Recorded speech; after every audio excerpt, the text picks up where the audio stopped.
ফিল্মের দারুচিনির দ্বীপ দিয়ে চলচ্চিত্রে পা রেখেছিলেন লাক্স চ্যানেলাই সুপারস্টার খ্যাত অভিনেত্রী জাকিয়া বারি মম।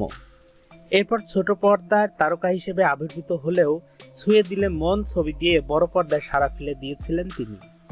এবার এই অভিনেত্রী পা রাখলেন বলিউডের ছবিতে। বলিউডের ছবির নাম ম্যাক্স কি গান।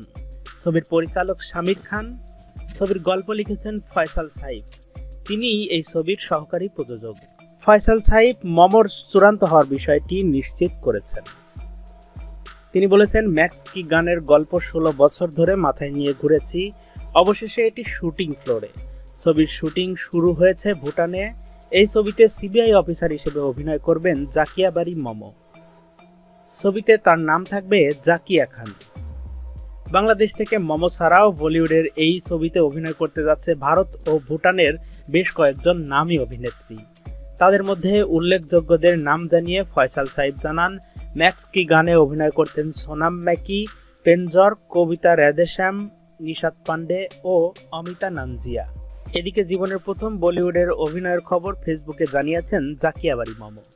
তিনি ম্যাক্স কি গান ও তার একটি ছবি ফেসবুকে দিয়ে লিখেছেন, আমার প্রথম হিন্দি ভাষার ছবি, শুটিং শুরু হলো ভুটানে। দারুচিনির দ্বীপ দিয়ে চলচ্চিত্রে পা রাখা জাকিয়া বারি মম এ পর্যন্ত বেশ কিছু ছবিতে অভিনয় করেছেন। এর মধ্যে আছে ছুঁয়ে দিলে মন, আলতাবানু উল্লেখযোগ্য। ছুঁয়ে দিলে মন ছবিটি ব্যবসায়িকভাবে ব্যাপক সফলতা লাভ করে। তো প্রিয় ভিউয়ার্স, জাকিয়া বারি মম বাংলাদেশি অভিনয় শিল্পী হয়েও বলিউড ছবিতে অভিনয় করতে যাচ্ছে। বিষয়টি আপনি কেমন ভাবে দেখছেন কমেন্টস করে জানিয়ে দিন আমাদের।